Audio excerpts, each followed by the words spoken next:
بسم الله الرحمن الرحيم. مشاهدي الأعزاء، أرحب بكم من جديد وأتمنى لكم دوام النجاح والتألق. أيها الإخوة والأخوات،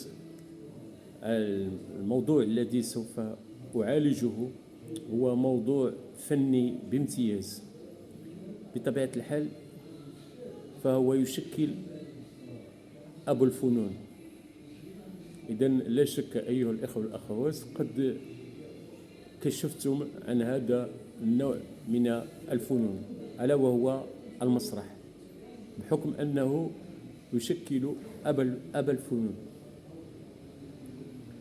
فبطبيعة الحال فلقد عرف المسرح تطورات من عهد اليونان وعبر عدة مدارس وعدة حضارات. فالمسرح أيها الإخوة والأخوات هو المجال الذي يكشف حقيقة عن الإنسانية وعن ما يختلج الإنسان من كوامن ومن مشاعر ومن إحساسات ومن طباعات، وما يتولد لديه من أفكار ومن رؤى واضحة المعالم ومن رموز ومن دلالات إلى غير ذلك من المجالات. حقيقة أنه المسرح يشكل آلية لاستكشاف كل تلك الطاقات التي هي في اللاشعور وفي الكمون وفي وجدان الإنسان وفي مخيلته وفي مشاعره، وكذا على مستوى انطباعاته وعقائده، حتى عقائد التي تكتنفها شخصيته. إذن فهو من خلال المسرح سوف تتفجر تلك الطاقات الواعدة والمحفزة والمثيرة للإعجاب، والتي هي بها وعلى غرارها ننطلق إلى آفاق مستقبلية واعدة، وبالتالي نرسم تخطيطا واستراتيجية قمينة بالنهوض وبالتوعية الجماهيرية وبجعل الإنسان يحقق إنسانيته من خلال الوعي الذي يقوم به المسرح وما يقدمه من تحفيزات وتشجيعات وقدرة على التعبير والإفصاح بكل جرأة وبكل شجاعة أدبية. إذن هذه المقومات، لا طبيعة الحال فالمسرح هو أولى من أي مجال آخر أو من أي آلية أخرى. إذن المسرح فهو يحفزنا على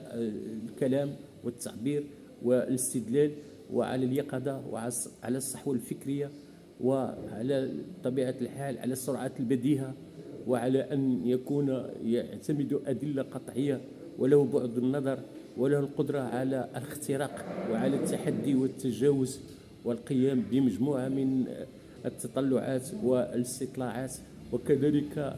تقديم مجموعة من فهو يشكل مرهما للهموم وبطبيعة الحال وحتى للعلاج، فهو اجتمع فيه ما تفرق في غيره. فمن خلال المسرح تتشكل إنسانية الإنسان على حقها، وبطبيعة الحال تكشف كل تلك القوى التي يمتلكها، تلك المهارات الفكرية والأدبية والفنية والتعبيرية إلى غير ذلك من هذه المقومات التي بطبيعة الحال المسرح هو الذي يولد لنا هذه الجرأة وهذه القدرة، ويكون خير محفز ودافع للتعبير ولإبراز المواهب والقدرات وتثبيت الوجود والكيان والدفاع عن الأنا وعن الشخصية، وأن يكون لها دور طلائعي وتساهم والمسرح يجعلك أن تتطلع على مجموعة من السلوكات ومن المهارات ومن الحرف ومن المهن ومما بطبيعة الحال لا ينكشف من خلال التأمل، من خلال التفكير، من خلال مجموعة من المهارات التي تتواجد بالمسرح، من خلال النصوص التي بطبيعة الحال يعمل الممثلون ويعمل على حفظها وعلى معرفتها وعلى معرفة كنهها وما تكتنفه من أفكار ومن معلومات ومن توجيهات رائدة إلى غير ذلك.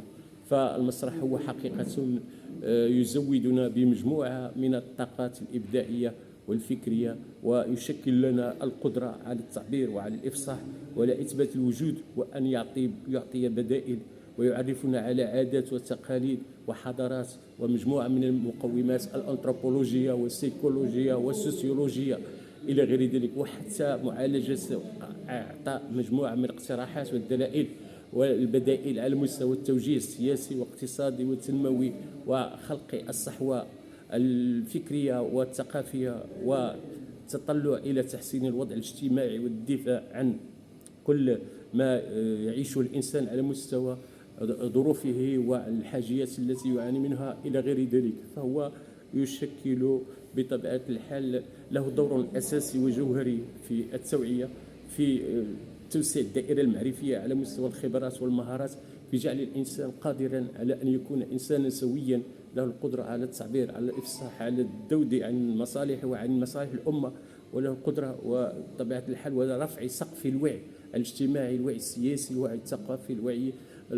إلى عدة الوعي الفردي، أهمية الإنسان في الوجود، أهمية الفرد في المجتمع، العلاقات التواصلية على عدة فئات وكل أصناف البشرية. إذن فالمسرح هو مجال فيه كل شيء، لذلك يقولون بأن المسرح هو أبو الفنون. فبطبيعة الحال من خلال المسرح نتألق على مستوى الشعر، بطبيعة الحال يكون هناك كلام منظوم وكلام مأثور وكلمات وعبارات وجمل واستدلالات وشواهد وإلى غير ذلك من